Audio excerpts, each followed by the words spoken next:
আগামী বছর দেশের ফুটবলে আরও প্রবাসী ফুটবলার যুক্ত হবে। এরই মধ্যে বয়সভিত্তিক দলে খেলানোর জন্য 5 জনের সাথে যোগাযোগ চলছে বাফুফের। আর জানুয়ারির মাঝামাঝি ওয়ার্ল্ড ট্যুরের অংশ হিসেবে বিশ্বকাপের ট্রফি বাংলাদেশে আসবে, জানিয়েছেন সহসভাপতি ফাহাদ করিম।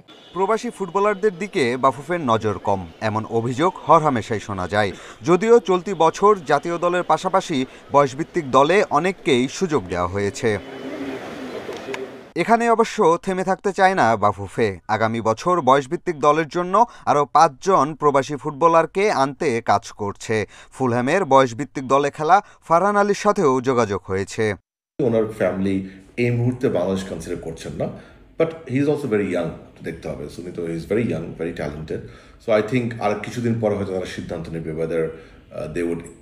আমি যতটুকু মনে করি যে প্রথমত ডেফিনেটলি তারা ইউকে টিমের জন্য ট্রাই করবে হয়তো ইনশাআল্লাহ।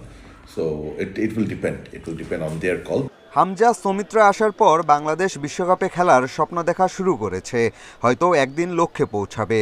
তবে বিশ্বকাপের সেই ট্রফিটা জানুয়ারির মাঝামাঝি আসতে যাচ্ছে বাংলাদেশে।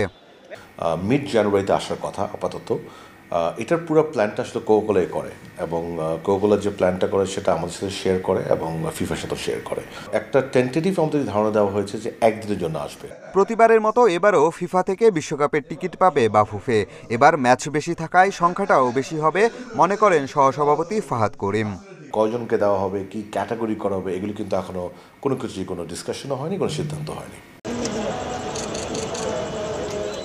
হামজা চৌধুরী, যিনি বদলে দিয়েছেন বাংলাদেশের ফুটবল নিয়ে সবার ভাবনা। প্রিমিয়ার লিগে খেলা এই ফুটবলারের লাল সবুজের জার্সি গায়ে মাঠে নামার গল্প যেন নতুন এক অনুপ্রেরণা। তিনি দিন দিন আগ্রহ বাড়াচ্ছেন বাংলাদেশি বংশোদ্ভূত ফুটবলারদের মাঝে। এবার আলোচনায় যুক্তরাষ্ট্রে বেড়ে ওঠা আমেরিকার ফার্স্ট ইয়ার ইউনিভার্সিটি লিগের ক্লাব স্ট্যানফোর্ড মেন্স সকার ক্লাবের ফরওয়ার্ড ট্রেভর ইসলাম। দুর্দান্ত ফিনিশিং ও পজিশনে ইতিমধ্যে নজর কেড়েছেন তিনি। লাল সবুজের জেনুইন নাম্বার 9-এর অভাবটা পূরণ হতে পারে তার মাধ্যমে। ট্রেভরের বাংলাদেশি পাসপোর্ট তৈরির কাজ চলছে পুরো দমে। ট্রেভর ইসলাম হচ্ছে ওই বাংলাদেশ ন্যাশনাল টিমের হয়ে খেলার জন্য আগ্রহ দেখিয়েছে, তো এই কারণে হচ্ছে, এবং ওর যেহেতু পাসপোর্ট নাই, ওর বাবার আর দাদার পাসপোর্ট আছে বাংলাদেশি, বাট এগুলো হচ্ছে হাতে লেখা পাসপোর্ট, অনেক বছর আগেই, যেটা কিনা ইনভ্যালিড হয়ে গেছে। তো ওদের পাসপোর্টগুলো করতে হবে, তারপর হচ্ছে সে তার পাসপোর্টে কাজ করতে পারবে। আর এই মুহূর্তে ও হচ্ছে কিছু পরীক্ষা থাকার কারণে মানে এই বছর উইন্ডোতে পাওয়া তাকে সম্ভব না। এটা হয়তো আগামী বছর উইন্ডোতে যদি বাফুফে চায় আর হেড কোচ চায় সেক্ষেত্রে সম্ভব হবে।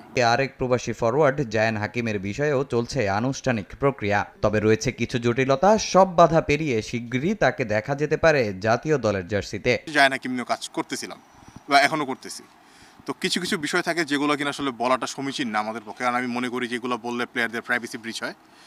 তো ধরেন একটা কাজ একটু স্লো যাচ্ছে, মানে এই না যে আমরা ইচ্ছা করে কাজ স্লো করছি বা এখানে অন্য কোনো ইনফ্লুয়েন্স আছে বা অন্য কোনো কিছু একটা আছে যেটার কারণে কাজ হচ্ছে না, এমন বিষয়টা কখনোই না।